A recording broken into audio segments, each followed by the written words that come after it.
have our attention drawn to this new individual who's never been to Atari before, but he has found his way on a mission, perhaps, by his superiors, to the town of Atari and the outskirts. Maybe he's on his way to Absalom, the city at the center of the world. The greatest city in Galarian. Who can say? Something catches his eye in Atari. Yes. So, fill me in on your character. Why is he traveling south in Atari, or not Atari, in the Starstone Isle? Why is he traveling in the south? What's going on with that? In one moment you're commanding soldiers in the field. Suddenly you find yourself wandering the southlands of the Starstone Isle. What's going on? Much like the campaign in the Wild Beyond, you guys, I'm pretty sure you remember, Fritz, you found that map that had a bunch of different plot points on it. Points of interest. You identified one of them as Atari, and if you remember rightly, Braun said whenever they got to the Citadel that he would see if somebody could go out and look at that. Vigrod's detachment sort of came up against a few of these Order of the Conquerors, and not a good way. They did not receive, they were on the receiving end of a few of those punishments, and they took a lot of casualties, a lot of wounded, a lot of dead. So he sort of hit the brakes and said, yeah, I'll go take on this mission. It was sort of one of those calamity figures. Now I'm gonna take a breath and then sort of walk away from this situation for a bit before I come back to it, type of deal. They were at the peak of the fighting. Was their troops that tried to hold on to the Citadel as much as they could, but we all know how that turned out too. It was an absolute massacre. Soldiers fell to the last man, literally. I believe Victoria found the last surviving soldier and helped him sort of pass on there. And yeah, Vigrod was just sort of like, I've lost my unit, I've lost my division. I'll go investigate Otari. I'm one person. See how that goes. I see. So this is continuing on from your campaign. Yeah.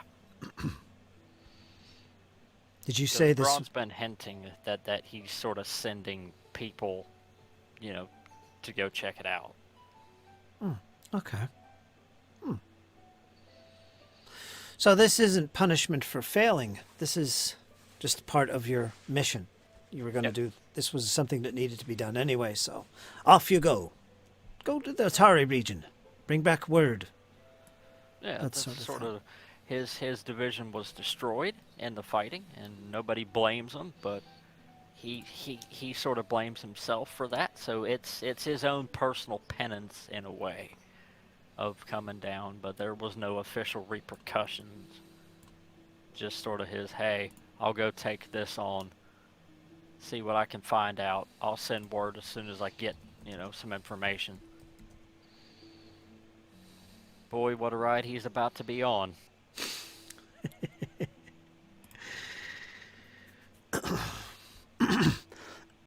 Excuse me.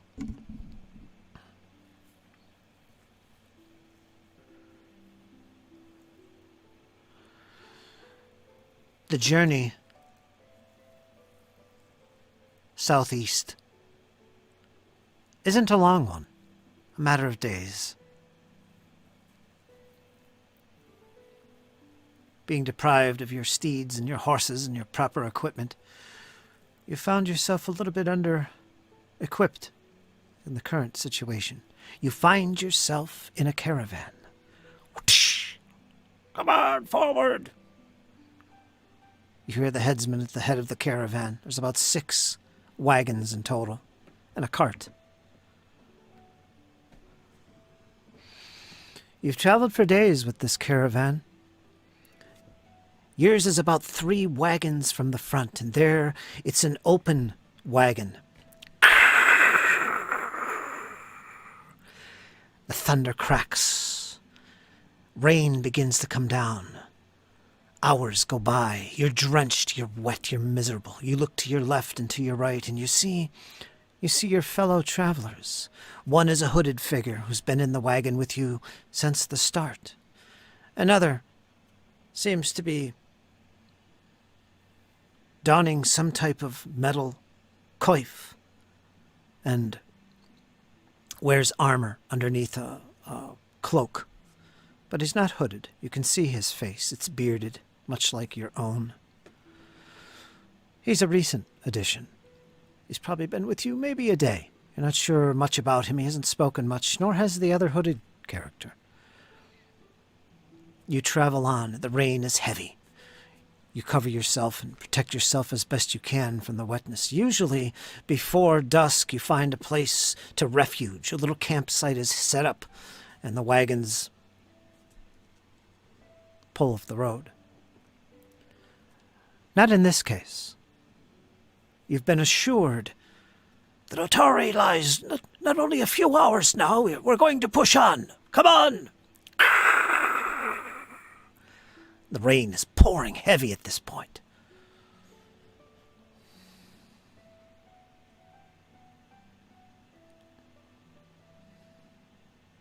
Suddenly, you hear footsteps racing behind the wagon, quite loud in the mud, in the tracks. You see a woman. She's wearing a dress, and she seems to have a shawl covered up over her head. Wait, let me in. Don't leave me behind. There's terrible things afoot. And she grabs hold of the back of the wagon where you 3 are currently sitting. The wagon driver pays no mind to it, doesn't even look back, continues to churn forward and on. What do? How do you react? We'll sort of look over to the lady. He'll set his helmet down and offer her a hand. Oh, thank you. Thank you. She pulls herself into the wagon. The others kind of give way. Watch your step. But they don't pay her no attention.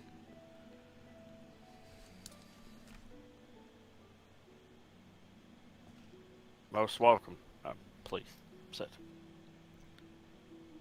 Thank you. She covers her head and she says, My name is Selene. What is yours? Vegron. Vagran. Vagrad. I'll call you Grad. Sorry. People do. Sorry, God.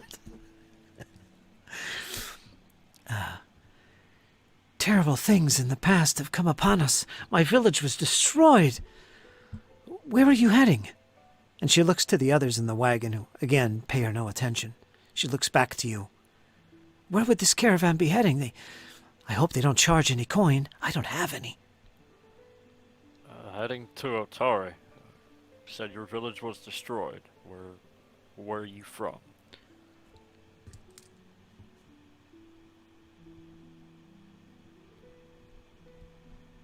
A small little village. It's not very big. We call it Elavan. Elavan. It's not far from Otari. I'm hoping we're going to Otari. Are we? That is my destination as well. I believe we're going there. Oh, good. I don't have many friends there. I don't know what to expect, but it was terrible. Everyone in Elavan was run off. Creatures. Some of them might have been goblins. I'm not sure. I've never seen goblins before, but they run us off. I'm not sure. Look at these creatures. No, I didn't see them, but they say they were goblins. She looks a bit confused, of course, as anyone would be. Sort of sitting there, taking the information that she's telling him, and he's proudly displaying his sort of war gear. can't hide it very well, even from the cloak. And what does that war gear look like? I'd say sober breastplate that's been dulled. It's got a sigil of the Northern Army upon it, which is two, I believe, if memory serves right, 2 hammers over a cross field. The armor's well worn, has been dented. There's dents and scrapes and cuts all upon it. It's seen its use. It has indeed. Do you know many people, many folk in Otari? No, this will be my first visit. Mine as well. Although I've heard much of it. I hope I could find shelter there. They say there's some good inns. I don't have any coin, though. I don't know where I'll stay. I'm a bit strapped for coin at the moment myself, my lady, but I'm sure we'll find someplace.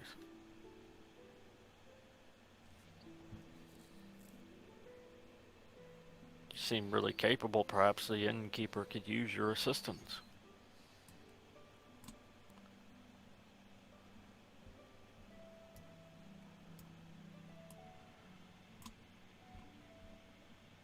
What is that on the map? Yes, perhaps. I shall look to some of the inns. Perhaps you can show me, if you've been there before. You never have. I haven't, but perhaps we can go together and find them. I can't imagine they'd be that difficult. Perhaps.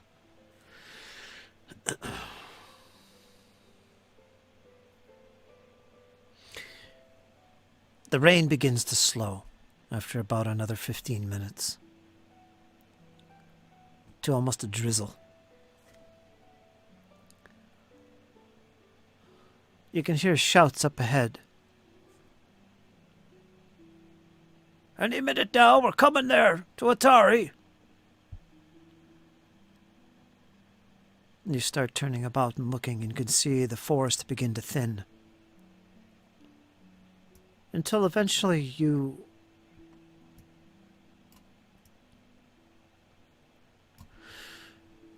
can see the lights of Otari just ahead. Imagine, if you will, this flat land. And sunken in this land, you see this glow coming out, as if there was a big pit in this flat earth where a glow of lights was emanating from. This is what you see. You don't see any buildings until you start to get close and you begin to see the very tops of the tallest structures. What you see is deep within this cavern, this small village. For it is set within a cavern, almost. It's surrounded by cliff face. And as you draw close, you see up ahead, and the rain has stopped at this point. You see plenty of lights. The road begins to slope downwards as you head towards what looks like the entry point of this relatively large village, actually, from where you're currently located. You see lights dotting all over in the night. I should have pointed that out. It was night. And the wagon train eventually, the caravan comes to a halt. As you look about and you can see up at the front, you can see that some of the drivers are talking with what looks like green tabard-clad guards with spears. And they seem to be guarding the front. There's about a half dozen of them, actually. Forward! Come on! Bring your wagons in before the storm hits! And the wagons begin to move yet again. And as they do, you pass through these alleyways, or this main thoroughfare, as it were, heading towards what looks like the ocean, the sea. You know you're in the right place now. You see all manner of small houses and homes, some large double-decker houses. Imagine Tudor style. You eventually come to a large open space, and on the map I'm going to ping it. You see that? Ooh. That's right down there. Well, it's the Market Square. Minimes Street. Or Bait Alley and Minimes Street kind of clash. That is the main Market Square. All right. You don't see any pavilion tents or anything about now. You do see a few wagons, but what you do notice is a big open space.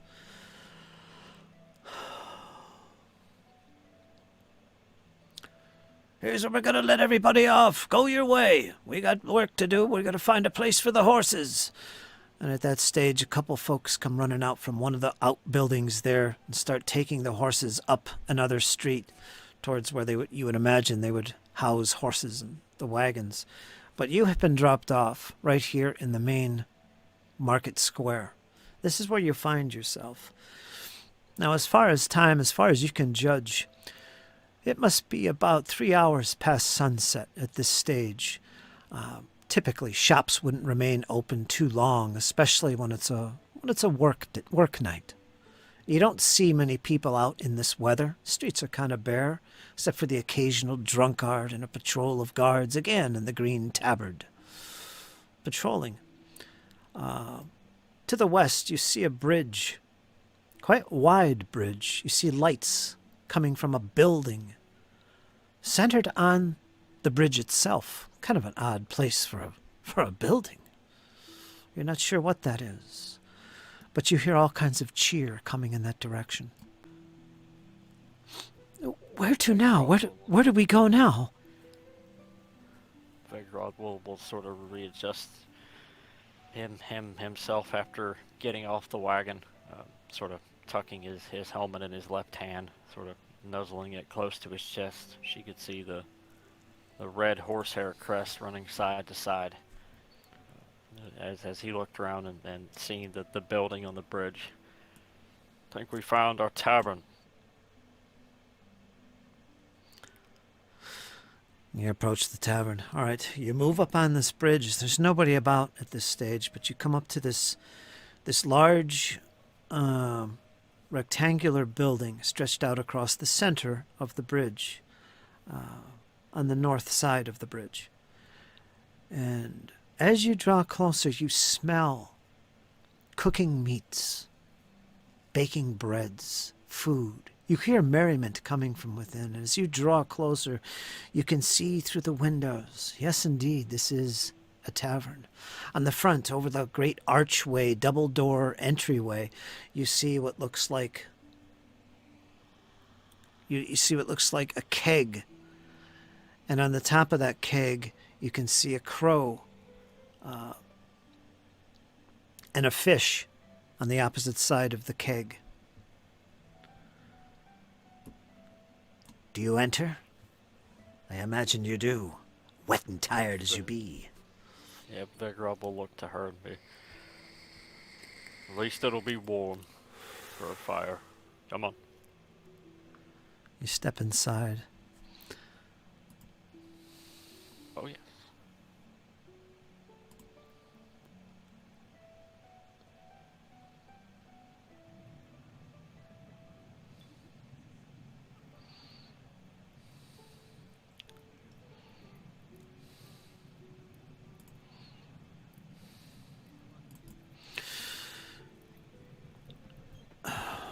As soon as you step inside the big double doors, you see there's about 24 people in here. Over towards the left, you can see a hearth. The flames are burning. It looks warm and inviting. You do see, seated at a table, someone familiar. Someone who was in the wagon that you were riding in, evidently has found their way within the very same tavern that you found yourself in. It was the cloaked figure.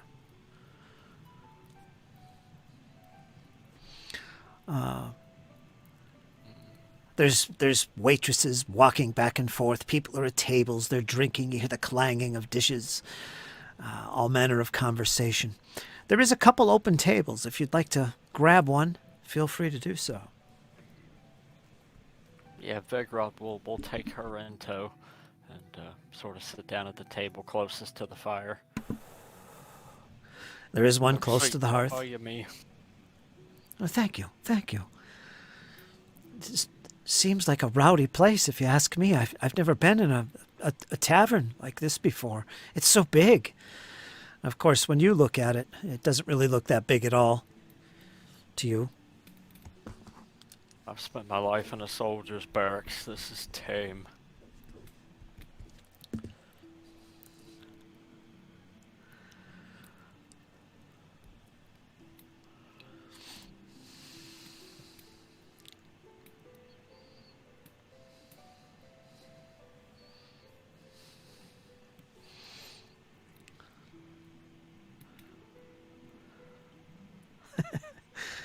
Max says he's had several storms roll in today. Max, you could join if you want to join right now. Pop into the Discord.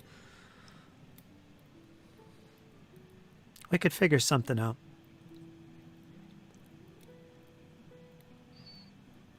But yeah, but Vegrod's gonna sort of eye up as she sits down at this table. He's gonna eye up that cloaked figure.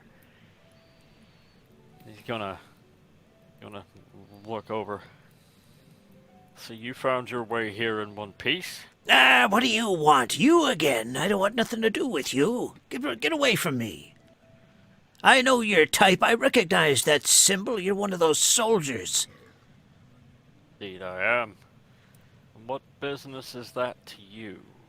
There's only death when there's soldiers. I want nothing to do with you.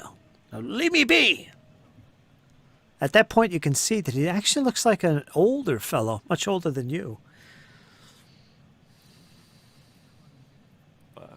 I mean, you know, quarrel, old-timer. Just find it odd. He picks up from the table and he finds himself another table away from you. Can't run forever, old man. Yeah. That's all he says. Who was that? Was he that one that was in the cart with us? Yep. Something off about that one. Yeah, I don't like this place. I wonder if there is a better place than this. I don't feel comfortable here. Maybe we could find a different place. And just as she says that, over walks this big, brawny lady. Hey, what can I do for you? Would you like some drinks? Or perhaps a meal for the lady? The lady will have a meal. All right, what would you be having, missy? I'm not really that hungry. Oh, come now, you look thin as a waif. What can I get for you? It'll be special for you. Come now, we have some wonderful breads and meats just finished cooking. How about that? A big plate, or perhaps stew, or what would you like? Maybe some stew will be fine. Yes, that's all, though. And then she stops for a second, looks towards you. I don't have any coin, you know.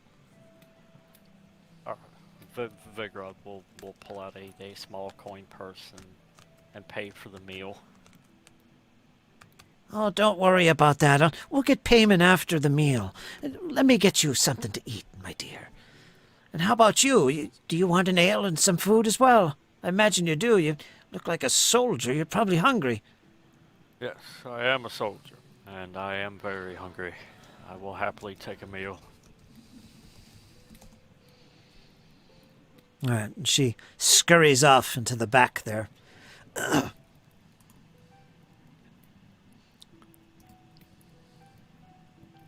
Vigrod will sort of look to her. Seems safe enough. You're under my protection. I doubt any will harm you wearing this armor.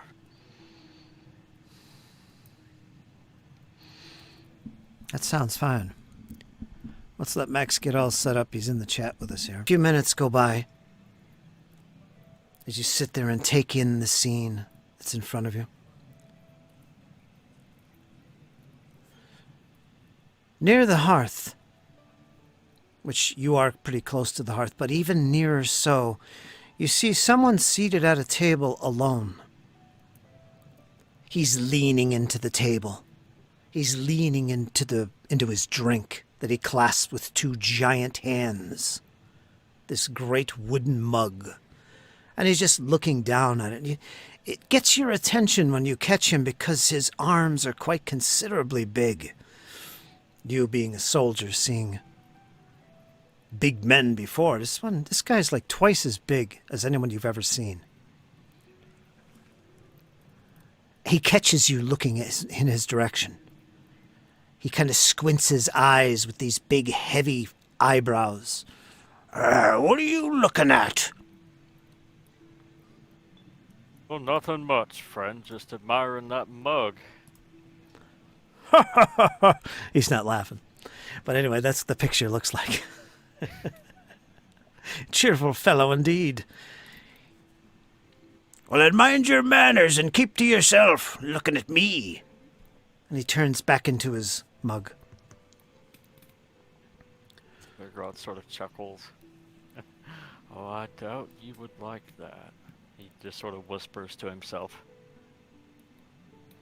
And just then, you see the lady that had previously been here taking your order. Here you go. Don't mind him. That's Brolo. He's a troublemaker in these parts. Here you are, my dear. And she brings down this tray of plates full of meats. One of stew, a small bowl of stew. It's red hot. It's steaming, and it smells good. Grud. And she puts it out before the two of you. You also get an ale for yourself. You take your time, sweetie, and enjoy the meal. I'll be back for payment, of course, but you enjoy yourself. As you... What's your name? And she's looking at you, Grod. Bergrod, Captain of the Army of the North. Ah, Army of the North. I've heard of stories of the North. Seems to be trouble a-brewing up there. Sure. I hope that trouble doesn't follow close behind you. And she... I'm here to make sure that doesn't happen. I hope not. And she turns off and disappears. Just then, outside, you can hear a loud crack of thunder. Once again. And just at that moment, through the front doors, you see uniformed men.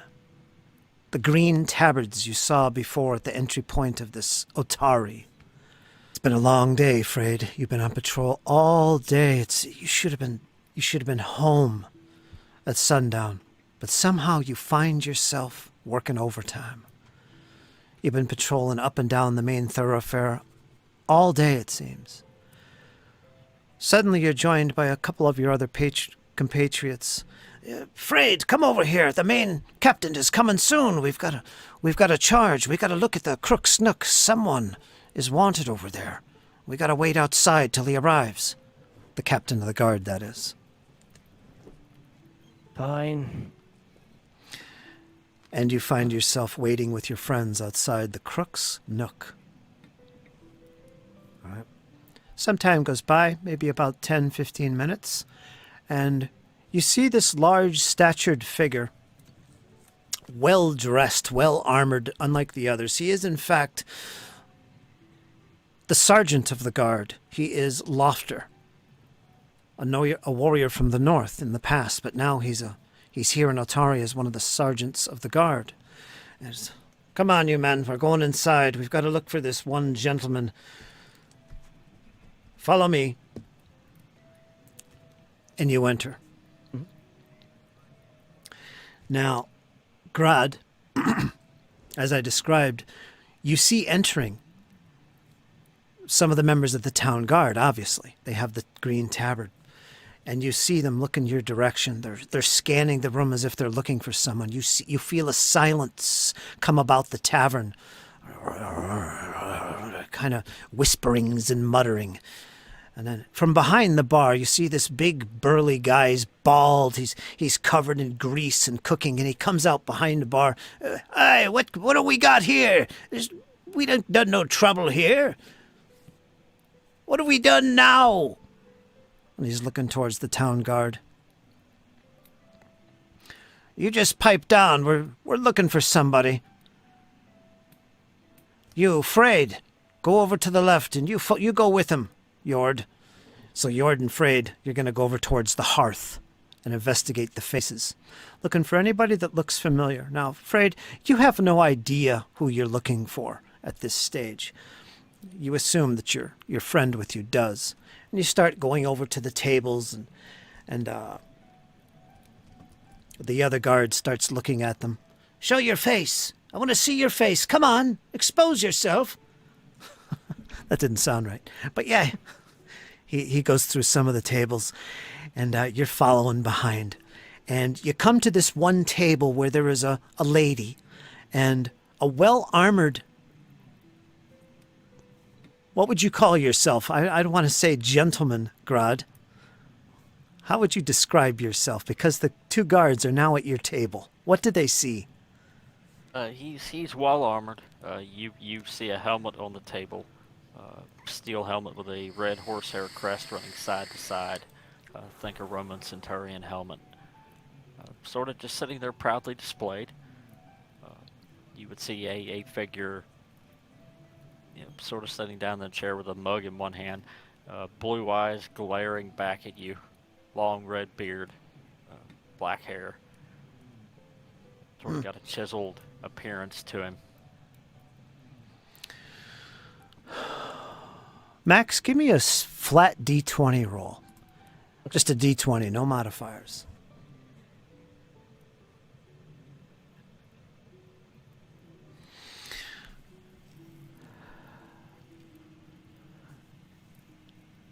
The one guard that seems to be looking over you, Grod, the most, he says, you're not the one. You don't have the markings.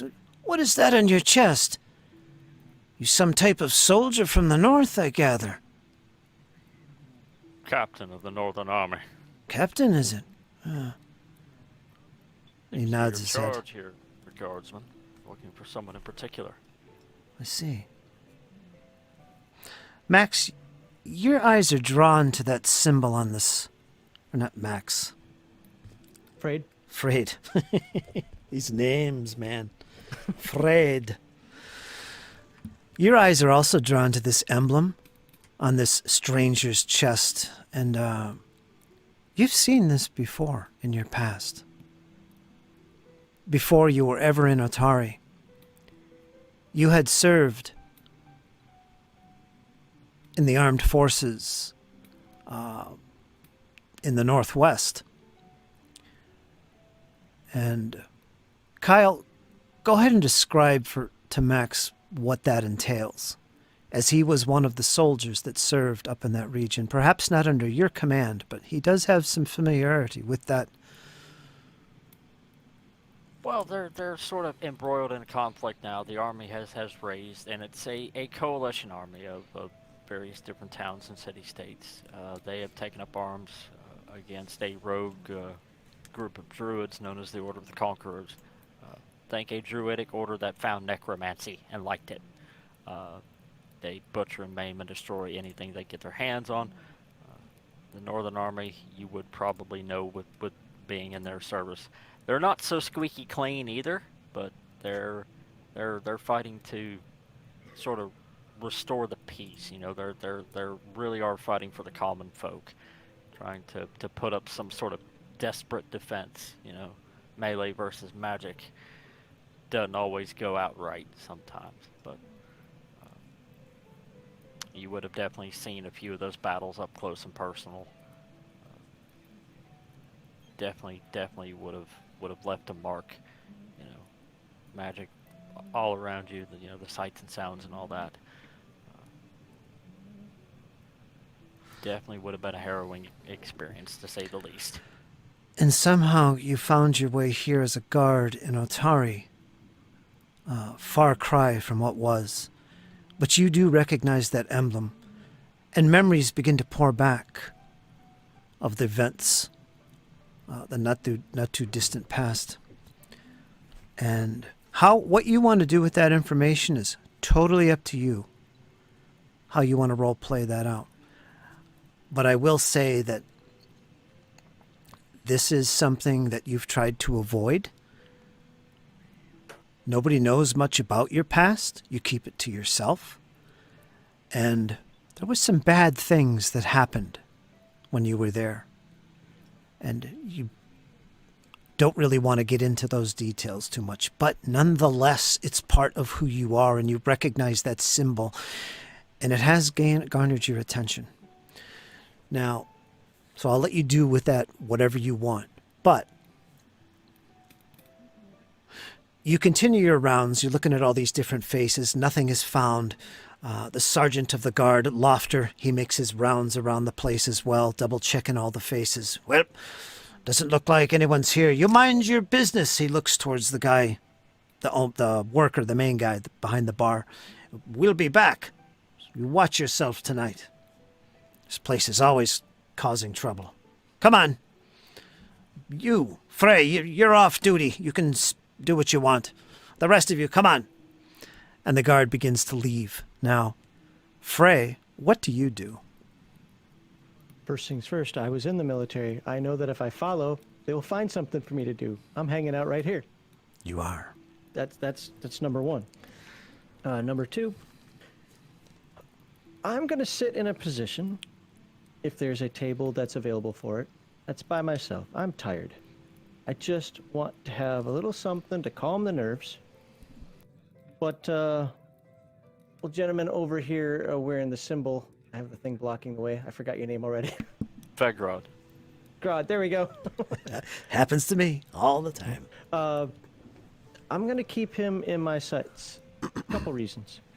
First one is if he starts walking my way, my drink is mysteriously going to be finished and I'm leaving. And number two, I want to listen to see if there are any rumors, because I probably still have friends up there. Okay. That's a good time to try something here. Whoops, I opened the wrong browser. Let me look at your character here. All right. If you open your little character sheet, Max. It's open. Bitchin' guard. Yep. What you're going to do is you're going to click. See where it says your ability score is strength, dex, and all that nonsense? Yep. Go ahead and click two things. One is charisma and one is wisdom. Just click them. Okay. Charisma. It popped up a box. All right. Try clicking. No, that's not going to work. This is a public roll or a private GM blind self roll? This should be public. Okay. And fortune, normal, or misfortune? Oh, that happened. Oh, I see. Yeah, that was me. Okay. All right, so click that from your character sheet. That little window opens, right? Yes. And you don't have to do anything in there. Just click roll. I don't see a roll option. At the bottom? It says fortune, normal, misfortune. Or is that normal? What is he looking at, Max? What is that? You want me to share my screen? Yeah. Okay. Let's see what that looks like. Which one of these? Share. I don't do Discord. Oh, there it is.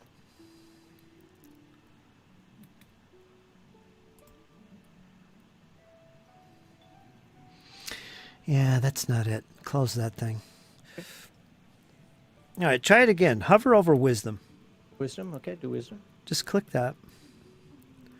All right, what does that say? It says wisdom check. Then it says item bonus, status bonus, circumstance bonus, roll mode, and I get to choose the type of roll.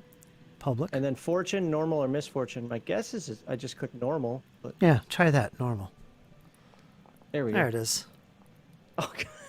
Oh, one! Wow. Now, That's how you start the game.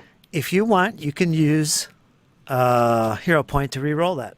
I You am only- too tired to think clearly right now. I am happy to sit down and be an idiot for a moment. But do you want that charisma check, though, still? Yeah.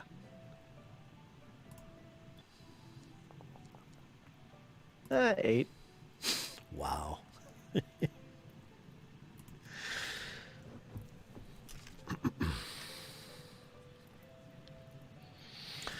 All right, so as you listen about it, the conversations and what's going on here, trying to gather things, let's go back over to the table with Grod. You're digging into your meal. You look to your left. You see this new friend that you've met from your journeys, this lady. She's just digging in. Grod, she's just eating at that bread and dipping it and just eating like she hasn't eaten in days, which could be the case. But nonetheless, you do keep your eye on this newcomer. Towards the hearth, you see, sitting alone, one of the guards. You kind of get the impression he's watching you. Like as if maybe he was left behind. You're not sure about this, but every once in a while, he's looking around, scanning the place, and you do lock eyes with him a couple times. What do you do? Yeah, Vegrod will just sort of, if he catches his glare, he's just sort of looking back. He's sort of intimidating from his position. And yeah, he's just sort of doing the same thing, sort of just nonchalantly looking around, sipping on his ale, and he looks to the lady as she's devouring the foods. How long has it been since you haven't eaten? Oh, it's been at least a day. I've been walking all this time, and that's a long way to walk if she came up from that area. And she kind of looks it. She's muddied, dirty. You can see it on her face. And she looks very thin and gaunt. She's been through something, for sure. Did you say something, Max? Yeah, you ever get in that mode where it's like you're thinking about something? Looking over at Grodd, looking at the symbol on his chest, and while I want to look away and I want to look inconspicuous, memories are coming back. And I'm thinking about some of the battles that I saw, some of the friends that I may have lost, and that turns it into an unintentional stare.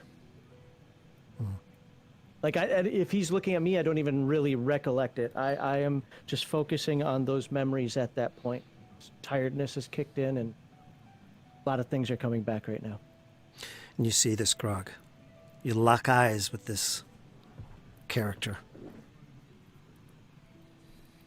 What do you think? Bedrock will sort of look back at him, sort of pondering for a moment, and then he's gonna slide the chair across from him over and sort of give him a one finger wiggle for come here. If the guard is looking at him again, then he'll look back to her. I think for the most part his eyes are focused on that emblem, but it's up to him if he catches you. Yeah. The finger would probably jolt me out of my staring. Great. I'm gonna down my beer, stand up, or whatever it is I'm drinking, leave a small little appropriate tip, couple copper probably, on the table. Because if I'm gonna guard these people, I want them to like me, and I am going to scurry out. Right out the front. Shung. Now he jumps out the front window. Well, no, out the front, out the door. And if that makes me pass him, that's fine. But I'm going to pretend like he doesn't exist in the worst way possible. Look the exact opposite direction if I have to. Like, oh, look, what's over there? Well, I'm going to the door. I just realized that, yeah, I don't want anything to do with this. Vegrod will stand up and block his path. You've seen this sigil before, lad. I stand at immediate attention. Yes, sir.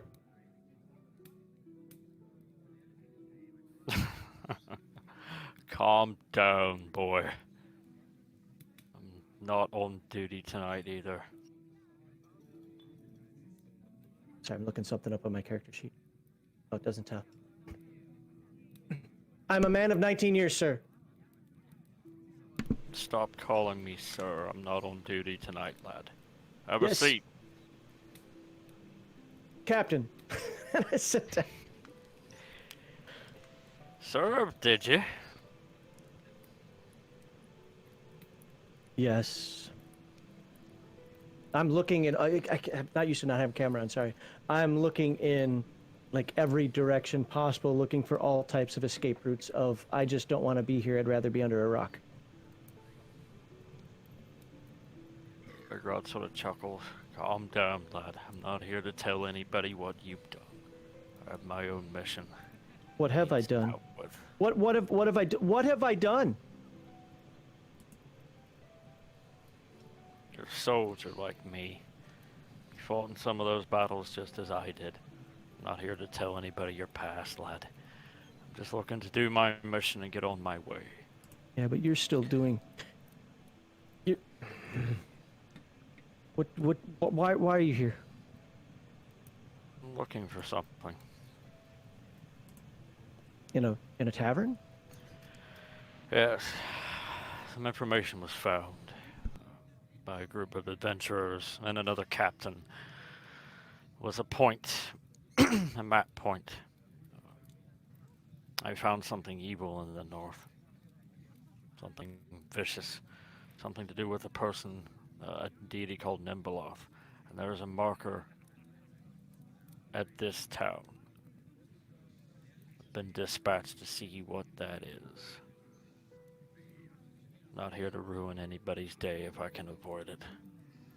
Well, I Unless don't know. they stand in my way, of course. You stood in my way. I was trying to leave. I don't know.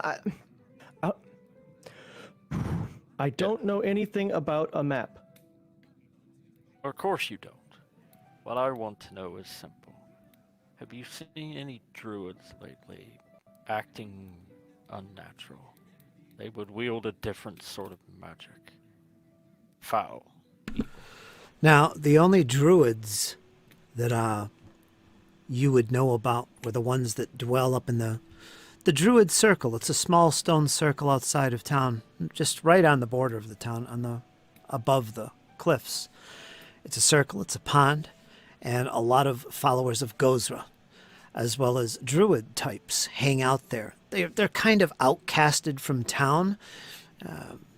That group of folks are not really welcome because of events in the past, events you don't know much about, Frey. But you do know there is druids up there. You don't encounter them too often in Otari proper. Look, I told you I don't want anything to do with the war anymore. There's a group of weirdos outside of town. I can show you where they are. If that's gonna help. I just want to go home. It's been a long day. Just tell me where they are. I'll find them myself. I wouldn't suggest going alone. Oh, I think I can handle that. I'll be the first one to say that. All right, if yeah, I point in the general vicinity, but I'm gonna give him the route since you know more than I do there, James Alcove. I'm going to give him the directions, but it's going to be somewhat through duress. And I want to be very clear, since again we can't see each other on camera. My duress isn't toward the person of Grog. It's towards the environment. Gotcha. Vegrod will sort of take the information and nod a few times. He'll then extend a hand to you. Thank you for your service, lad. Sir? I mean, yes, Cap. I shake his hand. Vegrod would sort of let him pass. Okay. All right, I guess I've been dismissed by a captain, so I'm going to stand up. I'm going to give him a half salute for getting that I'm not supposed to, and then grab my stuff, and I'm going to step out. But before I step out, I'm going to take a look back. And is he looking at me? No, he's returned to his AON traveling companion. And yeah, I'm going to step out. But I'm going to wait. I'm going to actually, I'm going to stay at the tavern. Is it a tavern? Yes. Okay. I'm going to stay at the tavern, but I'm going to stand outside the door. It's been a long day, but this dude I know is going to cause problems. Like everybody, I mean, it's inevitable. It's not a personal thing, but if you come from the north, you're down here, you're going to cause problems. I already know how you people are. That's right, I said you people. That's number one. Number two, these images that I'm seeing right now, I actually want to ask him some questions about the past, but of course he's a superior officer and I wasn't going to do it in that location. I'm going to just stand by, and when he leaves, I'm going to shadow him like a little puppy. Sort of. Well, Okay. a little soldier. Okay. Fritz, I love this guy. Can we bring him into the campaign full time? That's up to him. I've invited him numerous times. But anyway, at this stage, you step outside onto a porch. It's covered. There's a slight drizzle, so it's a welcome cover from the rain. There's several other folks, shady-looking characters. Now, I should point out that the Crook's Nook, as it's known, this tavern, is a lot of mischief goes on here at town. A lot of patrols pass by this bridge area quite often. It's rumored to be the nest of criminals. The local thieves guild, if you could call it that in a small village, is said to dwell here. Would I be, well, basically stupid to stand here alone then? Is it one of those things where it's like, ooh, I'm kind of taking my own life into my own hands by standing here? No, it wouldn't be so obvious. In fact, if you look towards the east side of the bridge, you will see it. There's a couple guards always on post close by, keeping their eye on things here. It wouldn't be unusual to stay here, although I would admit, you being in the tabard of the Atari Guard, hanging out at the Crook's Nook might not be the best thing for a guard. Anyone else? Maybe, but you? Hard to say. It's up to you to decide whether you want to take any risks.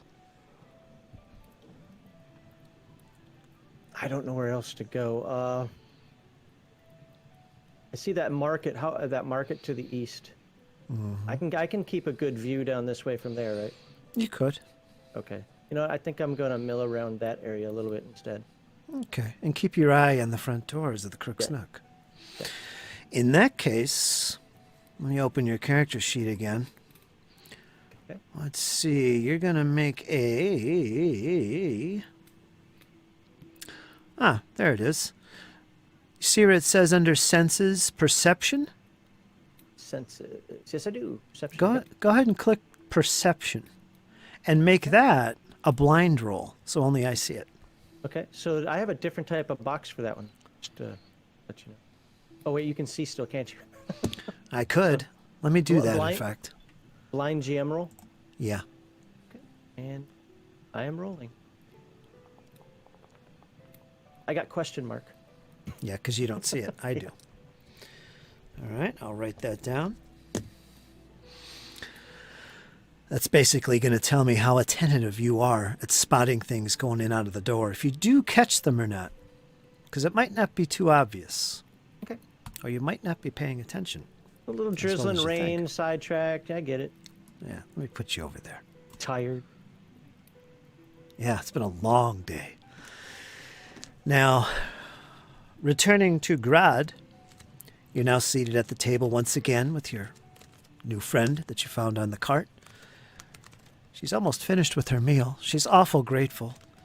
She's kind of curious how she's going to be able to pay you back for this, and if a better place could be found to sleep for the night. I would agree. This place looks rough and a lot of fun all at the same time, Grodd says in between gulps of ale. That's right. Especially when eyes are upon you occasionally, you catch them, especially from that big, big character sitting close to the hearth. Yeah, Vigrod's just staring back right at him intimidatingly every time that he catches his glare. Oh, Kyle, you're going to cause trouble, aren't you? You're going to cause trouble. Oh, yes, I got to do it, Fritz. I got to do it. No. All right. But yeah, what do you want to do? Do you want to find a different place for this maiden, or how do you want to proceed? Will stand up and sort of grab his helmet and offer his hand to her. Well, come on then. Let's find a better place then. All right. And you step outside after paying, of course. Yeah. You leave some coins on the table, I reckon. Oh yeah, I'll leave about 5 silver. Okay. You step outside. At this point, there's a drizzle in the air. I want you to make a... No, we won't do that. Yeah, you step out onto the porch. And how do you want to proceed? You can ask folks where there might be another establishment, or there is some guards down on the west side of the bridge. You don't see too many folks towards where you came, which is the east side. Yeah, If you'd like I'll head down to the west and sort of ask the guard. Got any other better taverns in the area? The right, last is a bit scary. All right, I'm going to unpause the game so you could actually move your own token. Let me get Brolo out of the way. He's going to go into the water here. He's going to go for a swim. And if you didn't know, there is a big hatch in the Crook's Nook.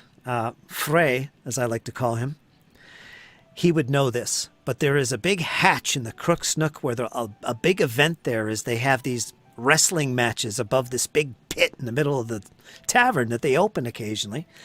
And the loser gets thrown into the Osprey River below. So that's why Brolo's floating right now. It happens. It happens. But yeah, you found yourself on that side of the bridge. And as soon as you get to that other side, you see 2 more of these guards, and they seem to spot you immediately. And they stop. Halt! Who are you? Where were you from? I see that emblem on your chest. You a soldier? I am. I'm from the north. Looking for a place to stay for the lady. You just came out of a tavern. Why would you leave there? Then the other one chimes in. Well, you know why. Yeah, that's true. Here, down below me, down here, you can find the Rowdy Rockfish. That would be a good place, perhaps, for you and the lady. And he points you in the direction of here on the map, if you want to head in that direction. Now, do you want to do that? Yeah, I'll sort of escort her down that way. All right. Let's kick back to Frey. Frey, you do actually catch this gentleman and the lady come out, and they step onto the porch. And they don't pause for too long, and they begin to head down towards the opposite side of the bridge on the other end. What do you do? Oh, man.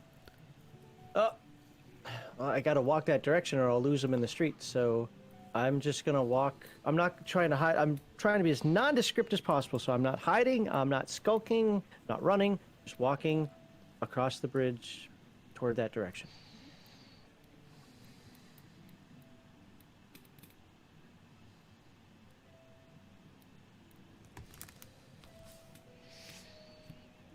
Kyle, stealth is based on dex, right? Yes. Okay. He's not trained in it. All right, give me a blind dex check.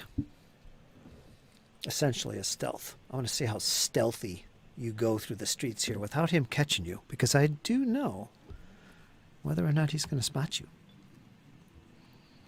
How sneaky is he, this guard? Blind dex. Max. Oh, I'm sorry. It's okay. I Max. didn't know if that was me because I wasn't trying to hide.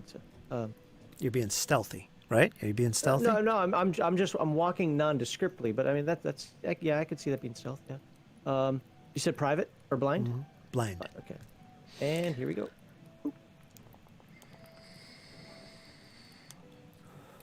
All right. All right, back to you, Grad.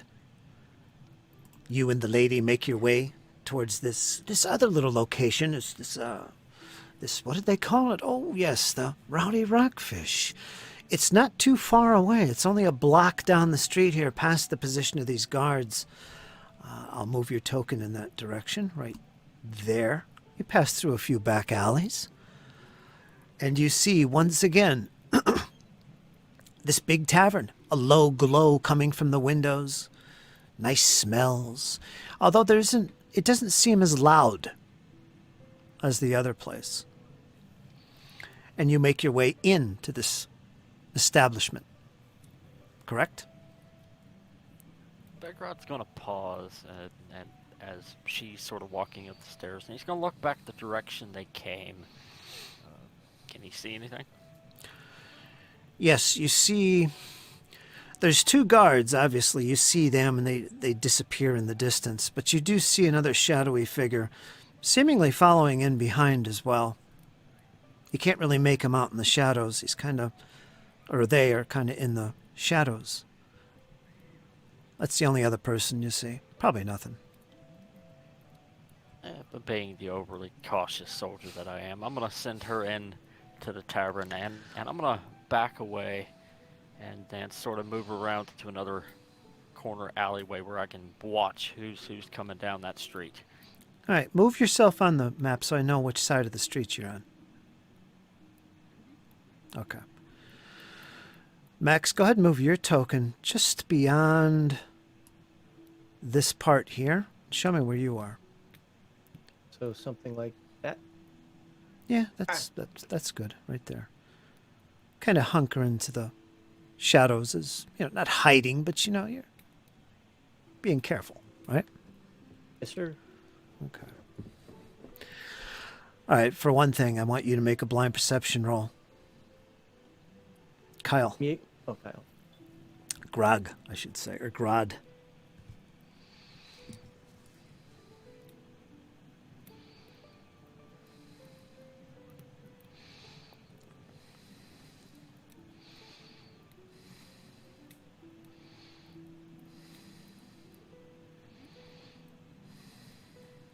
Are you using the same colored dice as Max? I think I am.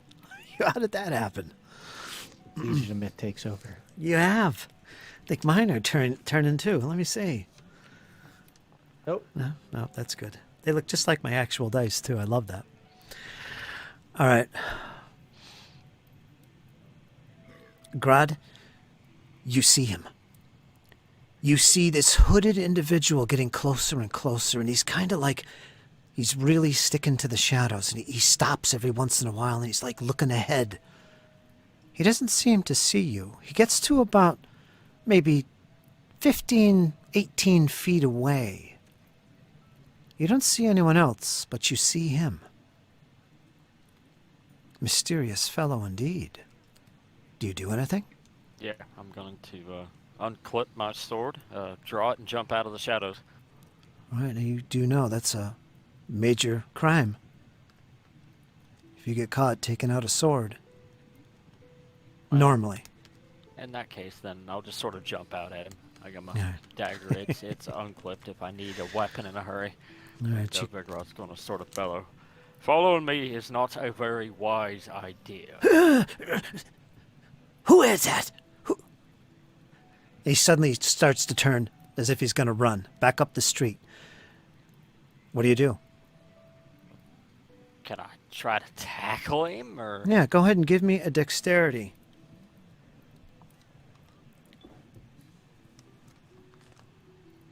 Let's see if you can get the jump on this guy because he's about to bolt. Would that be athletics, or?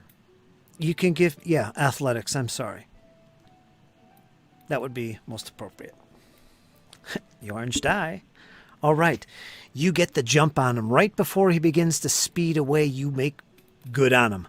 And you're able to grab him. Now, he doesn't really resist. As soon as you lay hands on him, he only gets a few feet before you're on top of him. And he immediately stops. Don't hurt me, please. I didn't do anything. It wasn't me. Don't. Tell me everything. Do it now. Let's jump over to Frey. Frey. You hear a commotion up ahead. You can just see who you were following earlier, this commanding figure from the Crook's Nook. You see him, but you don't see the woman, but you do see some type of commotion. He seems to be attacking or accosting somebody. At least that's what your instincts tell you. What do you do? Well, I'm going to have to jog that way. I'm not going to sprint because that'll just run me into trouble, but I'm going to jog that way. I'm going to have my hand on my club, ready to go to crack some skulls. Okay. And let's see what I see as I get closer that way. All right, let's see. I'm going to put you guys where you actually would be, just for my reference. Right there. And you're going to make yourself known, Frey? Yeah, at this point, I mean, I'm doing my duty, so it's okay. All right, so instincts kick in. And as soon as you grab hold of this cloaked individual, he seems to be a frail older man. When you grab hold of him, Grod, it is very, not much muscle to him. But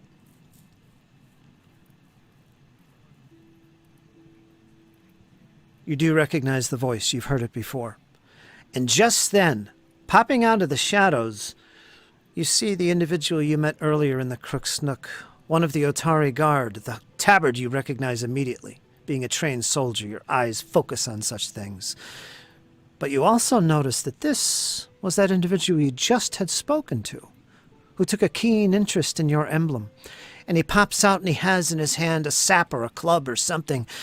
And go ahead, Frey, describe what Grod hears as you step out of the shadows.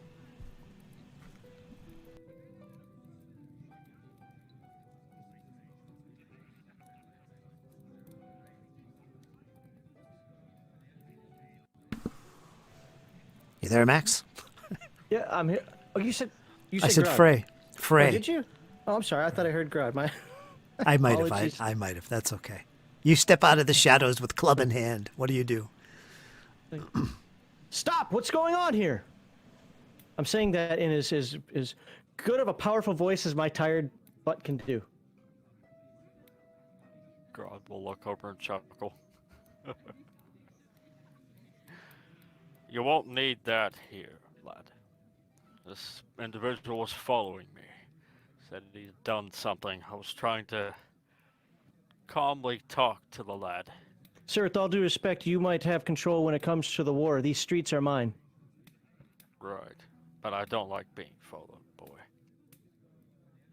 I understand. Nobody does. What has he done? Followed you? Did he Yep. steal anything? Not that I'm aware of. I was about to let him go. What is the person that he's accosted? What does he look like?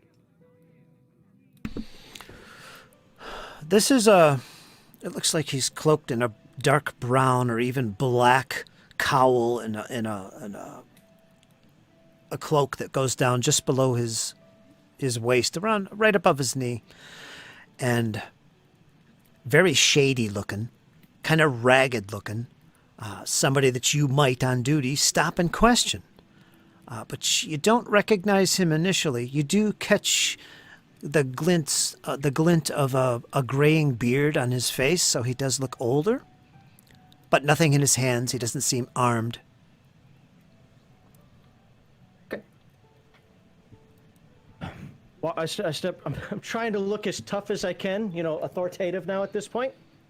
I walk towards him, like wearing what you're wearing, skulking around at night, following gentlemen from the north, and you didn't think that you'd get accosted? I think I'm gonna have to bring you in for some questions. What do you have to say for yourself before we go?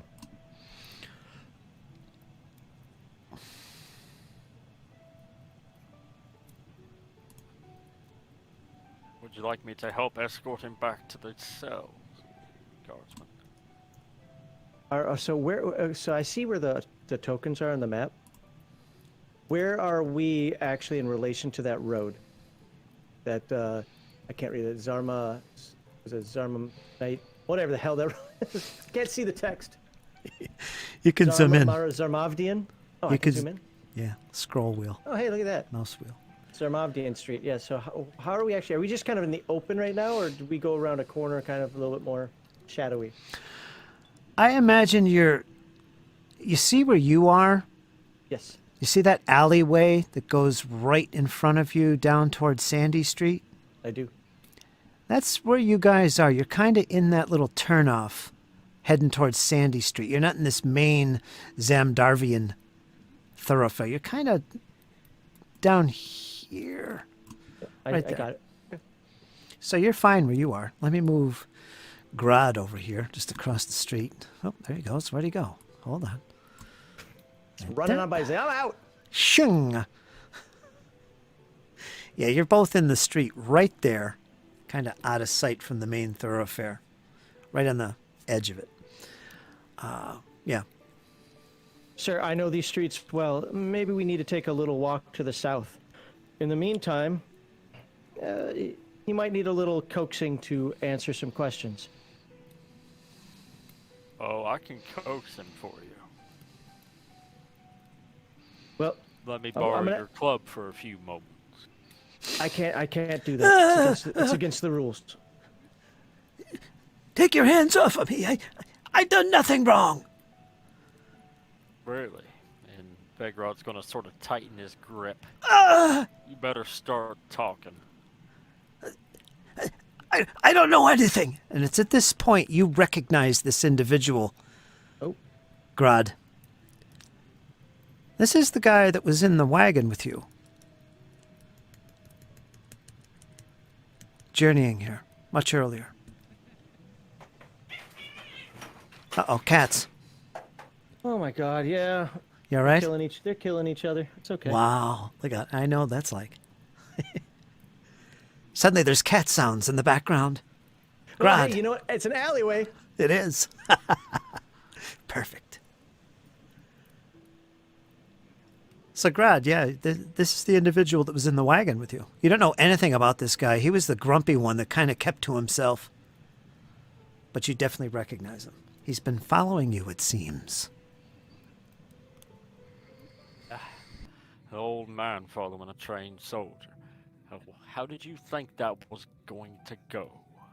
You know him? I rode on a caravan with him. Seems shady. Well, now we have enough information to take him in for questioning. How so? Well, if you know him, and he's obviously following you, I'll need you to make a report, which I think as an officer you're probably good at doing, and then we can start an investigation. Right. Or we can go take a walk and go down memory lane. That isn't how we do things here, sir. Oh, you mean this guy? I wasn't talking about him coming along with us. I have to take him in, sir. Indeed you do. I haven't done nothing. Well, Big that's Rumble. that's up to the captain here. Captain, Big is he stalking you? Is there anything that we can take him in on? Yes, he is following us. He was in the Crook's Nook, I believe, as you call it. Seemed rather shady. He seemed to move away whenever you guardsmen entered the room, looking for an individual. He seemed to hide in a corner. Perhaps your sergeant should verify his identity. Begrod will tighten his grip a little bit more. Not being forceful, just sort of letting him know, hey, I got you. You ain't going anywhere. Then yes, we need to take him in. If he's not going to answer questions here, we have to take him in for questioning. I will need a report from you, and then we can handle this further. Another way we can handle this is, well, you wanted to go somewhere. I can take you there. Right. Well, perhaps the report can wait till the morning. I believe the lady's already gone inside waiting for me. Are you still holding on to him? Yes, but I will be passing him over, like I'm really handing him over to Frayed. Oh geez, oh no, I didn't quite grab him. As your Blades grip come out. As your grip tightens around his shoulder, you feel a strong resistance. It's not as weak or frail as you thought. It gets your attention as suddenly you feel under your grasp the flesh begin to enlarge. What? Uh-oh. I need you both to make will savings throws. So on your sheet, Max, you'll see it on the left column. How do I get my sheet back again? Okay, left column. You'll see at the bottom, there's fort, ref, and will. Or am I not looking in the right spot here? See, 4. You miss. Do you see fort, ref, and will? It's on the left side of your character sheet under the picture. Oh no, I have to get my character sheet back up. How do I do that? Oh, double click your token. Or press C. Oh, see, I like hotkeys. Well, that didn't work, so I'll double click my token. I haven't. Fort, ref, and will. Got it. Okay. I haven't taught Max how to use that token HUD yet. But yeah. And which save am I making? Will. Okay. You're trying to resist something invading your mind. Public, private? You can make this any way you want. Doesn't matter. Ooh. 12, total of a 17. 29 for me. Your grip on this frail individual begins to give, Grod. Frey, suddenly the sounds of the street begin to disappear. The trickle of water from the rain dissipates. Blackness, darkness begins to surround you. You notice this. You feel it. Grod, as do you. You look towards Frey, Grod, and your eyes meet once again, as if you recognize something. Just then, Grod, you feel the person that you are grasping disappear. He's not there. Your hands fall to your side at this point. You look left and you look right. Where is this vile person? You both stand there as if you were standing in nothingness. The street itself disappears. You're surrounded by blackness, as if in some nightmare all of a sudden engrossing your mind. You don't know what to do. I will happily draw my sword right here. You do so. Your shield is drawn. And what about you, Frey? What do? You have this sap in your hand, and the person across from you draws a sword. I'm swinging wildly in like a circle. I know better than to hit him, but I'm just swinging. If anything's near me, front, back, turning around, I don't care. I'm just swinging wildly so nothing's within arm reach. All right. And as you do, you spin, you turn around behind you as if something was creeping up behind you, and you swing wildly. There's nothing. Oh, I hit it. Suddenly you hear a faint whisper. Grod, you hear this coming from behind you. In front of you, it seems, Frey. Your time is coming. It is soon. The darkness is coming to Atari. Not if I have anything to say about it, creature. Well, they're doing this thing of talking, which is really weird right now. I'm screaming and swinging at the voice. You do. At the top of your lungs, you pierce this whispering sound in the distance. But it doesn't cease. The blackness continues. The voice continues. Yes, you must. You must try to fight me. Your time has come, young one. And you feel this voice is within your own head, Frey. Your time has come. You must follow. And just as the words follow end, you see a light that starts off as a pinprick in the darkness right beyond the shoulder of Grod You see it, and it begins to enlarge. It gets larger and bigger. You see it. What do you do? Which one, me or Grod? You. Oh, at this point, I'm dropping the sap. I'm putting both hands on my head. Get out! Get out! Get out! Get out! And yeah, I'm not even paying attention to the white light.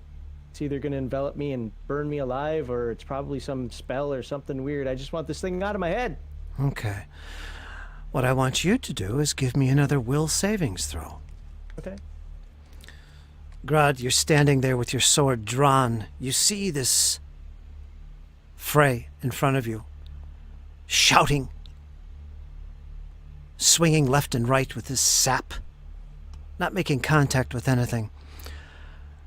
You're not sure what's happening. You feel as if you're not even in Otari anymore. The buildings have disappeared. There's nothing. You feel a warmth behind you. Getting hotter and warmer. What do you do? Rod will look toward Fred, sort of try to stand him up and sort of snap him out of it, sort of the ever typical captain standing there barking orders. Get on your feet, boy! This fight's not over yet. Do you backhand him? No. But for the first instant, and if he's a captain that's been at war, he'll understand this one. For the first instant, maybe a half a second at the most, he gets that wild just stare from me. Like I'm not there, and then I instantly stand at attention, and since I dropped the sap, I don't care, I reach for my club, and I'm standing at attention. Right, form up. We gotta get out of here. There's two of us, so I am formed up. So I'm stand there. But I look ready to go. Now the question is, how do we get out of this place? Any ideas, lad? Sir. Follow the light, sir. Follow the light. Frey, you hear voices. Many voices. Terror. Screaming. Stop it! Stop You it! hear the Get out sound my of head. metal and clanking swords on shields. A battle. You hear innocent people being slain. You hear the screams of officers screaming to their men, "Form up! Fill the Does it ranks!" feel like it's around me, or can I run toward it? It feels like it's all around you, except towards the light. Oh, well then I move in every direction except for or any direction except for the light. I've got to help. I've got to. As you turn People need about, you still have your sap in your hand. You turn about. You almost stumble and lose your balance because you're surrounded by blackness. You start to lose almost the up and down feeling that you would normally have in life. You almost stumble and fall. But the sounds continue and they're growing louder. They're getting closer. The only thing you're sure of is that light and the person next to you, which is Grod, who seems to be issuing orders at you. Grod, what do you do at this stage? As I hear the battle unfolding, can I pick up any You discernible voice? don't hear the battle. Oh. You don't hear anything. You only feel a warmth on your back and a very confused Frey in front of you.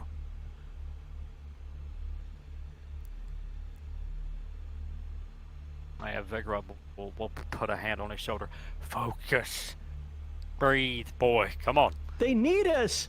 They need us. They're not here. Let's go.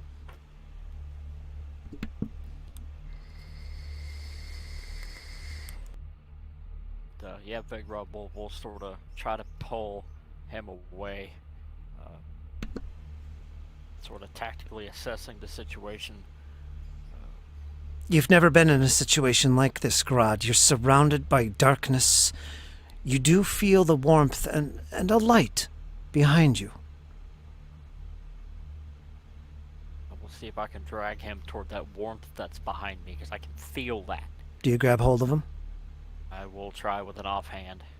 Well, when he grabs me, I know he's my superior officer, so I will get up. It's slow, it's reluctant, but I do get up. You don't resist. No. You turn about and look towards the light, Frey, behind you. You see a white light, and it seems to be growing in size. It looks like it might be maybe 50 feet away from you. There's really no telling how big it really is, but it seems to be growing. The heat is coming from that light. Oh, run to the light. I'll cover you as best I can. Move. We can't abandon them! Oh. Listen to me, lad. They're not real. This place plays with your mind. Now get up and move, or I'll carry you if I have to. The screams, the sounds, they're getting louder. Frey, louder. All around you, you feel like you're almost in the midst of a battle. Any second, they'll be upon you. I can't. I'll just run. I'll run towards the light. I'm gonna obey his order for now, and I'm gonna run towards the light. But I'm gonna be screaming the entire time. Get out of my head! Stop it! I'll be following right close behind him. Okay. As I sheathe my blade. Give me a blind perception roll. Grud.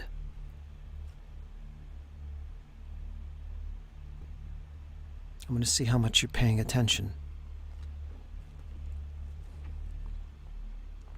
Could be on its way. As Frey begins to move out of your grasp towards the light, something catches your eye where he was standing. No, where the other individual is standing. Yes, something shiny.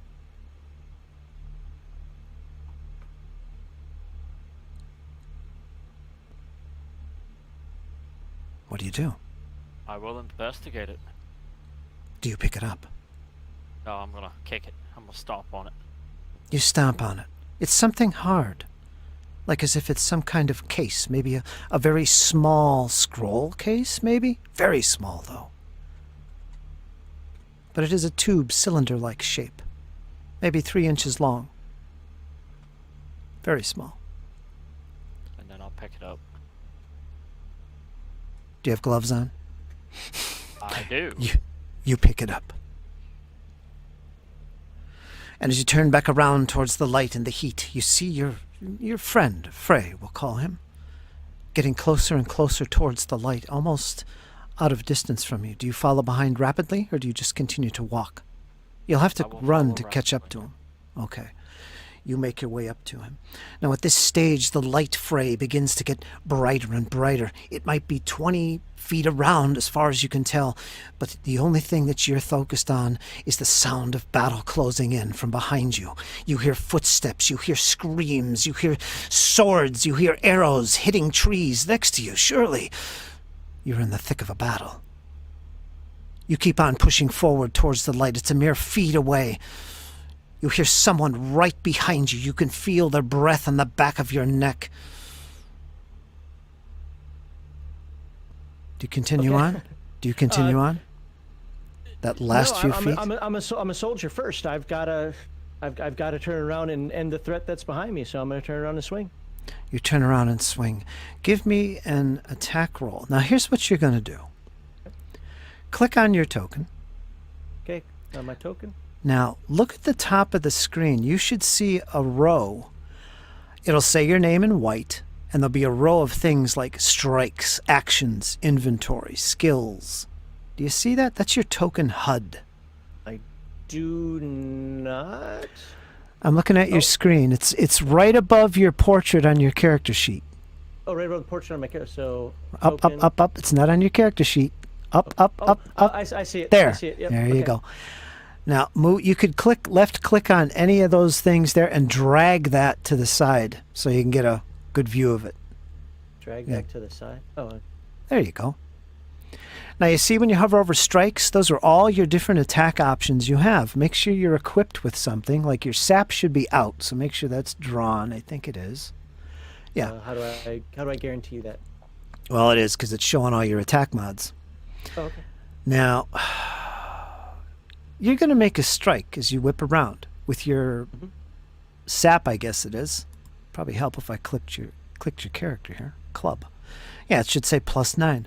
Click that +9. That's your first attack. You're going to try and hit whatever's behind you. Just click that.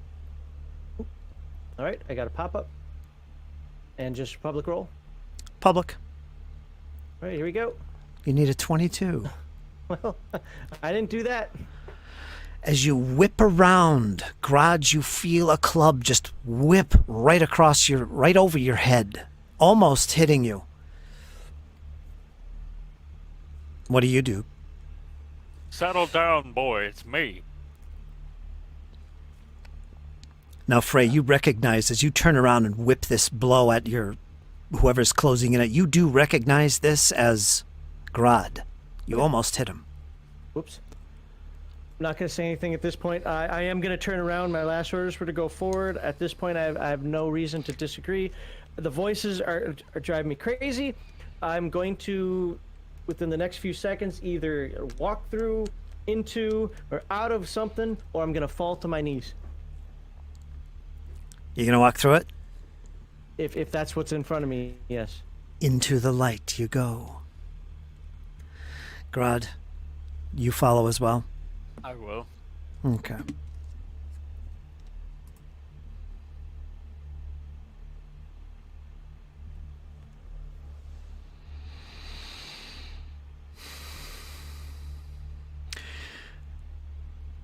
As your foot pierces the light, Frey, and you make your way through this seemingly a portal, everything goes black. The light is gone. It disappears. You are swallowed by the darkness. Grod, you follow behind. And likewise, everything goes black. Your consciousness ceases. Both of you.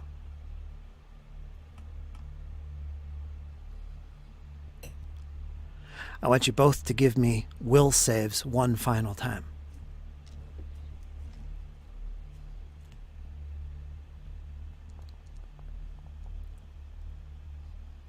We'll hero point that, Prince.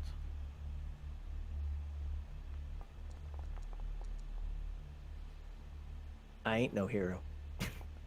No, you're not. You're working your way Worse.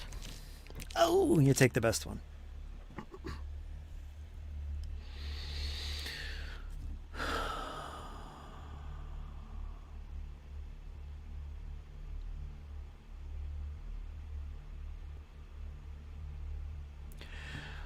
Grod.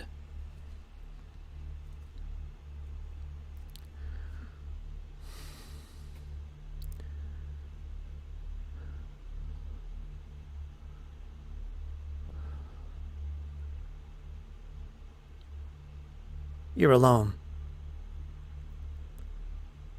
Except for one thing.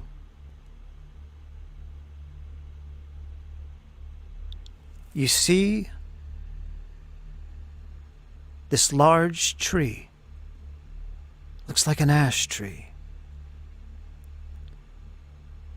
It's dead.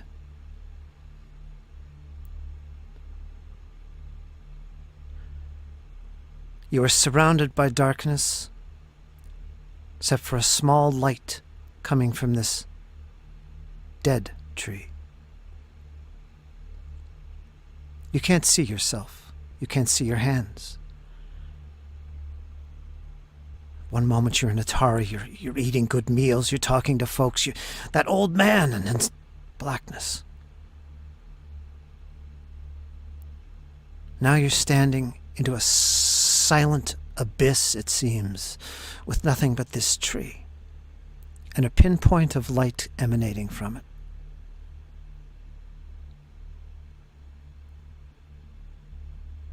You feel compelled to move towards this tree. It seems to be pulling you. Perhaps it's the light. Do you do so? I will. You can resist if you want. Yeah, I'll move a little closer.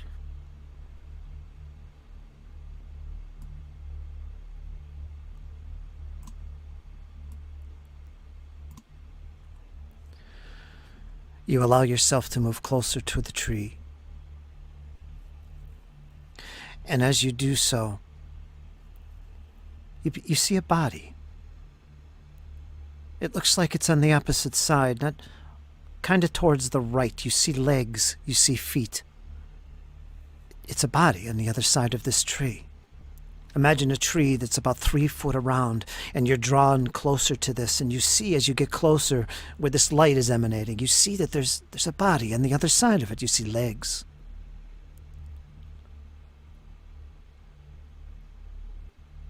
You could pull yourself around the other side and see.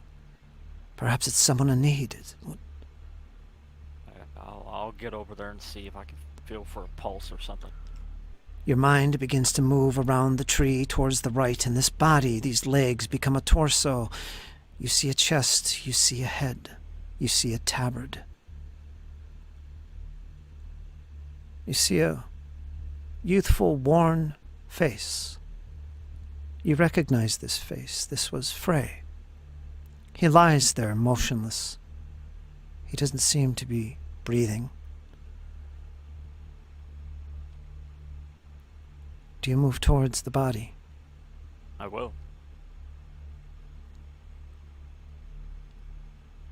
As you do so, suddenly, the hand reaches up towards your chest and grabs the emblem that's around your chest and holds it tight. Frey, your eyes open wide. In your right hand, you feel the warmth of what was your past. You grip it tightly. You feel compelled. You can't resist. And your eyes meet the eyes once again of this individual you met before, although you're not sure where. This is Grad. You shake your head as if to get control of yourself, Frey. And you do, not realizing what is happening. Suddenly, Grad, suddenly, Frey, the darkness begins to dissipate. Slowly, the light from the tree begins to emanate outward, and you see the green grass. You begin to see above a blue sky. You begin to see the trees of a forest all around you. The darkness is running from you. The light is overwhelming the darkness. And it's then that you both begin to gather yourselves, your thoughts, control of yourselves. You see your hands. Grad.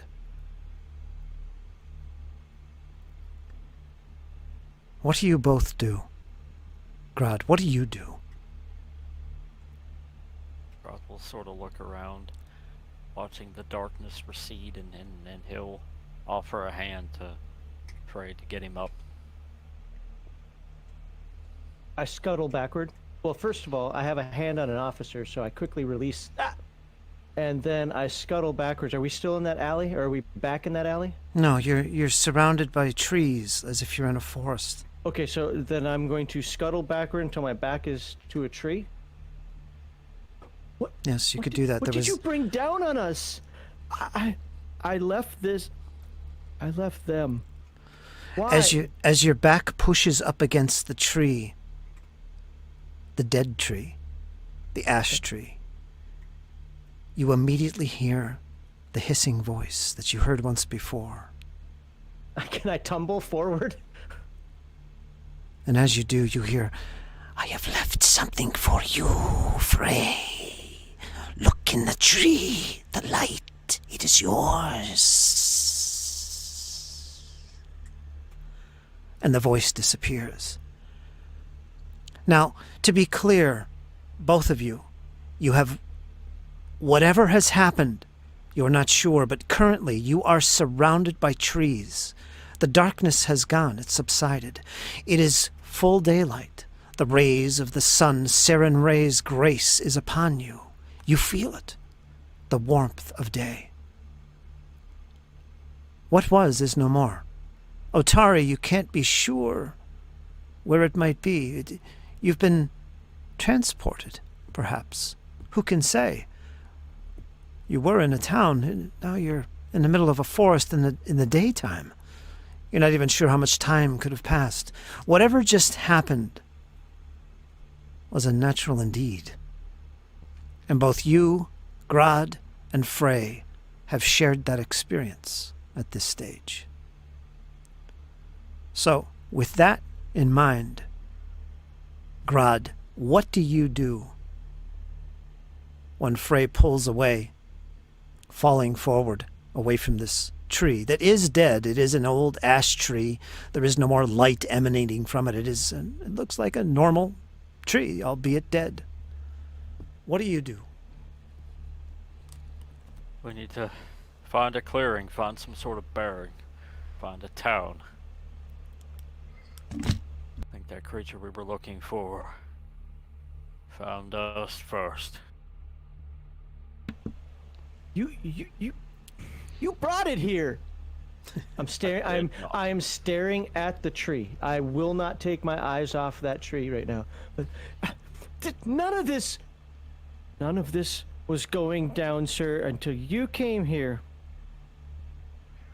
I brought nothing. You said you recognized that guy. Yes. This is obviously his doing. Exactly. So we need to find him. I just want to go home.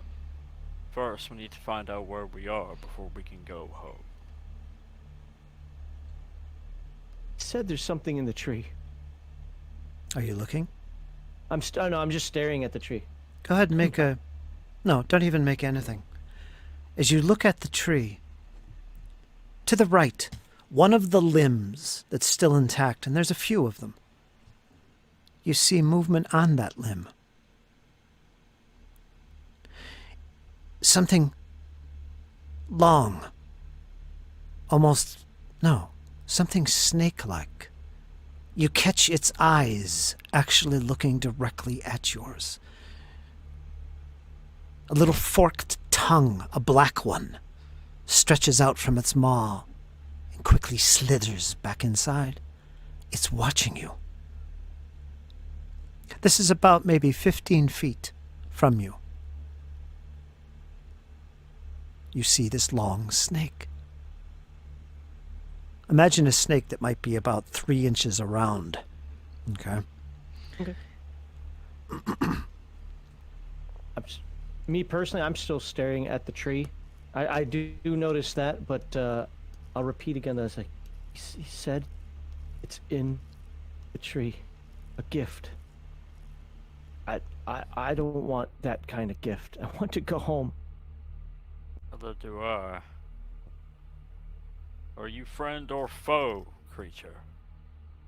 Are you looking up towards what might be in the tree? Yes. You haven't seen the snake, but when you look up there, you don't see a snake. You see nothing.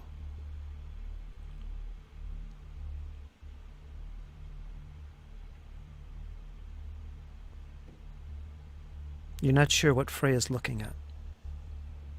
He's looking at the tree, obviously. Frey, But he left it for you. I can't see anything. Perhaps you should reach in there and find it. Is that an order? I can make it one. I reluctantly, hesitantly This poor guy. stand up, get my bearings for a moment, and I will walk toward the tree. But before I try to touch a stupid snake, I'm gonna kind of dig around the tree a little bit, make sure there isn't like a box below it or something like that. It's like you could have just grabbed the box. I'm gonna kind of dig around the tree a little bit first, and only after I've exhausted that option am I gonna sigh and say, I'm gonna reach my arm out toward the snake. If I die, this officer better burn with me in 20 years when he dies. And you're just watching this, Grad? Hand on a long sword hilt. Okay. You're not sure what he's doing, but Frey begins to move towards the tree, and he's clawing around the bottom as if he's looking for something. As you claw around the tree, there's a piece of bark that falls, and it exposes. This is down towards on the ground, all right? As you're ripping up dirt, it exposes itself. This little piece of bark snaps off and falls, and there's this little hole inside the base of the tree that you can see, Frey. And you see something inside. It looks like a small sack, a leather sack, a pouch. That's what you see. Well, gotta grab it. So You retrieve reach it. in. Are you wearing gloves? Is he wearing gloves? Looks like he's wearing gloves, yes. Okay. You reach inside and you grab this small pouch. And it feels weightless, like there's nothing in it. But if you open it, do you open it? Oh, yes.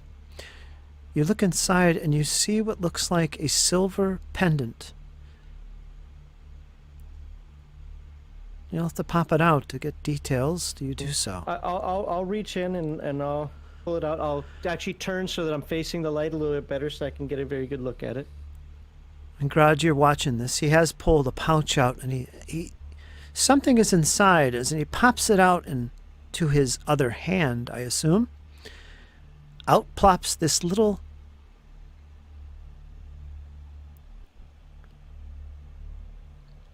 Oh, I'm lost for words. What is it called? What did I call it? A Necklace?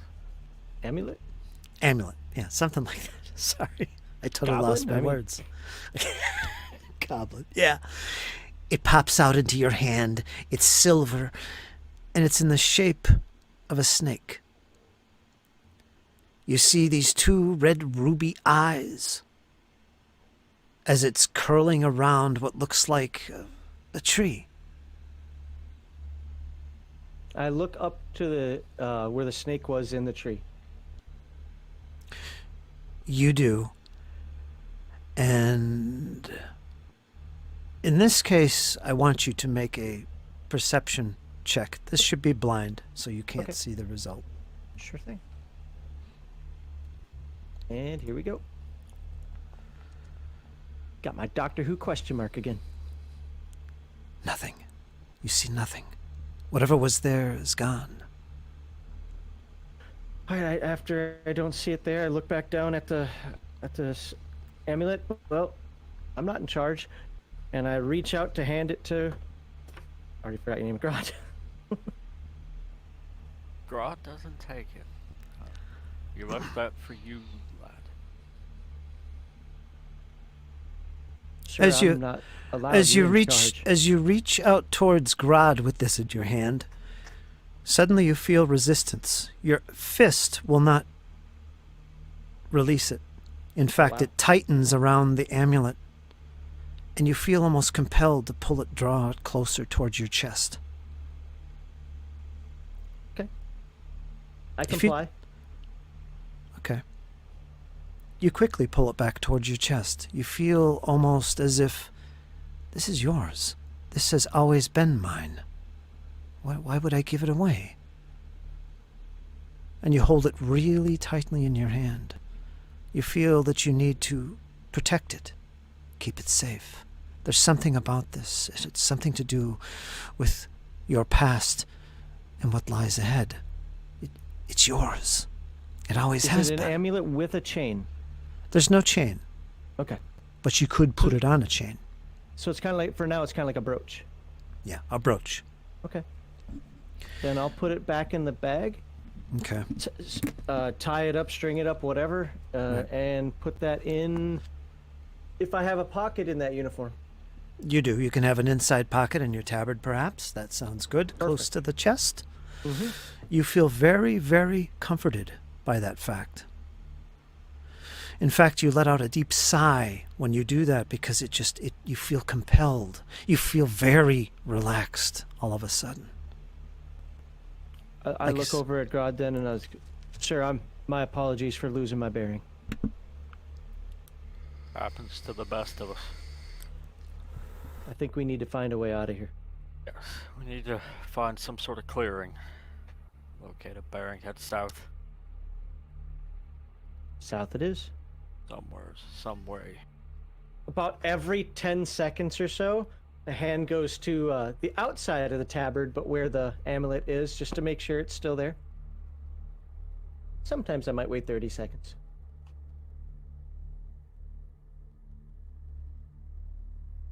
Oh, you're muted. And as you make your way from this clearing of this dead ash tree and get towards the edge of the wood, you don't see a path, maybe a little game trail here and there. You begin to head south. It doesn't take long, and suddenly you both hear this. You hear a ringing of a bell directly ahead. It's a very familiar sound because it is the bell of Otari. Oh. Somehow, the two of you have found yourself on the outskirts of the woods surrounding Otari. As you make your way towards the direction of the sound, maybe 20 minutes travel, you have found yourself in the clearing that surrounds Otari itself. Would this be the location? Did we come from the location where I would have sent him for those druids? Let me go to the map here. If you zoom way out on the map, you'll see where I'm going to ping here.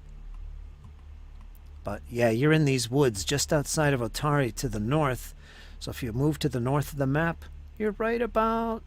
Boy, that's a small ping. It's really tiny. It's hard to see. You have to zoom in a little bit. Go north. Still yeah, right there you go. There you go. Okay, I see it. Yep. That's where you guys... That would be about 20 minutes from the edge of the woods and Otari itself. So right around that area is where you're estimating you came from. And you find yourself overlooking Otari at the cliff edge and the main road that goes back into town. It's about noon, according to the position of the sun.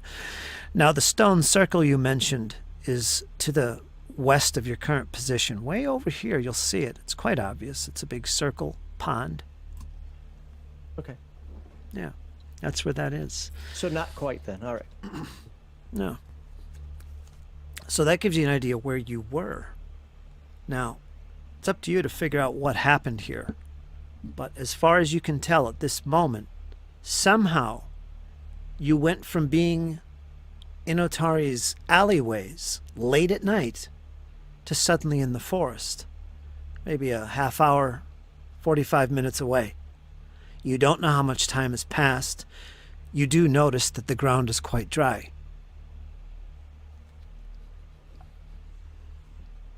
Oh, there's nothing to think about here. We should head to the rockfish. See what kind of... See if I can find that lady that we were with. Perhaps she can tell us some information. You want to find out more? You know what? It actually doesn't sound like a bad idea, sir. Well, you have guard duty, lad. I'm fine. I've had longer shifts than this before.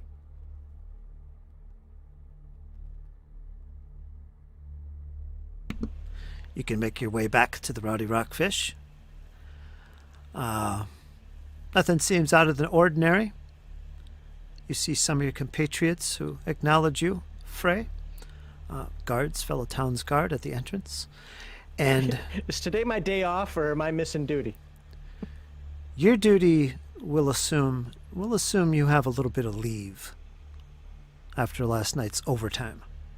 All right? So you got some time, probably a few days. Excellent.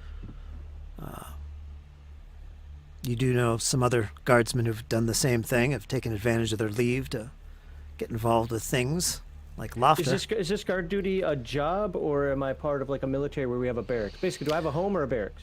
You live in the barracks. Okay. Which is located right there. Okay. You know what? Since we are coming down from the north, I think I will take my... Sir, I am actually... You know what? Now that you mention it, I am pretty tired. I think we'll go get some shut-eye in. But do me a favor, you know? Since Since this is all happening around us now, and I somehow feel involved in this for whatever reason, and Lord knows I have questions, don't abandon me in this. How about you, Grad? Oh, I'm sure you do have questions. There's a lot to tell. You go get some rest. I will do the same. I'll meet you in the town square. We'll continue this investigation. Go to the barracks, and I'm gonna hug my precious. Yeah. Grab that teddy bear that's under the bed. Give it a few good hugs. Well, now it's a snake amulet, but either way. Yeah. I will say, you do have some leave. You could investigate things of your own, on your own volition, as you wish. And as far as you are concerned, Frey,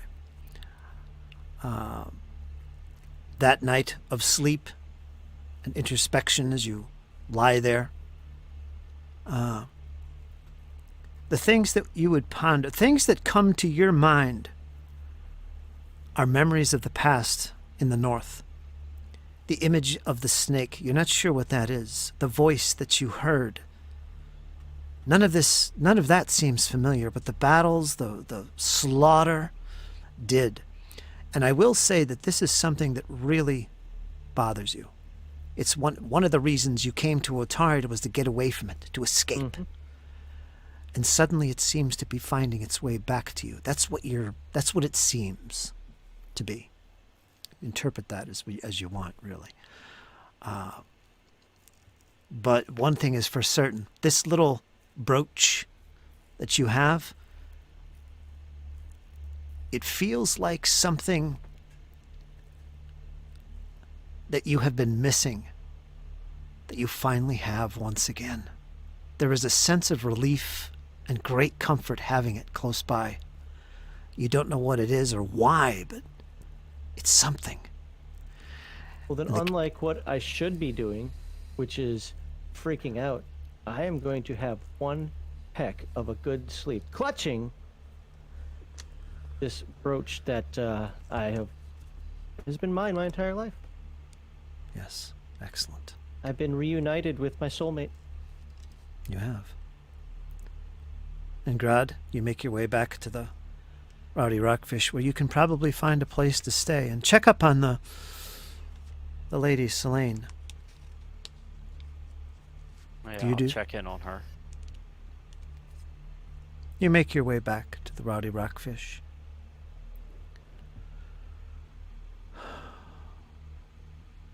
And when you get there,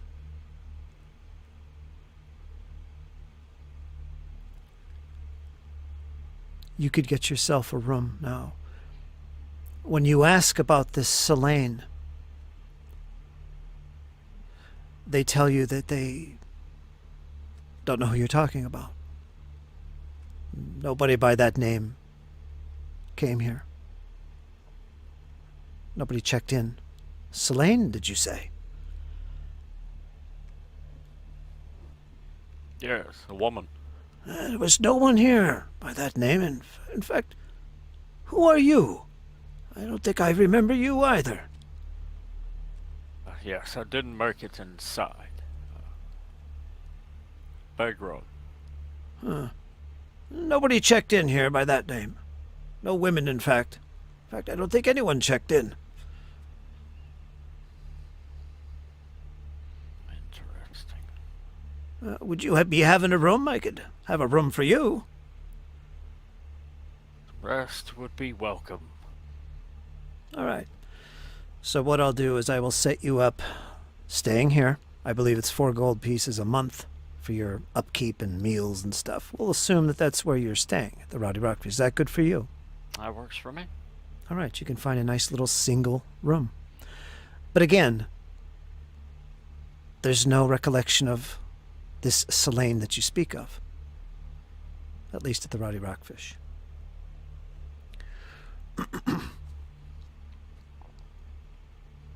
Okay? Okay. All right. If there's anything else you'd like to do during this day, I assume that you're just going to sleep off the rest of this day. go into the next. That's exactly right. I'm going to Okay. go crash. All right, then I think that's a good point to leave this session then. You both have a lot of things to think about and consider and questions to be answered. Some downtime is available to Frey. We'll see what he wants to do with that. Some mystery as well for you, Grod. Who is this lady? Where is that man? And what happened last night? Those are the Who's things that you'll need to lady? ponder. Who's that man? And am I going to get in trouble for stabbing both of them? Exactly.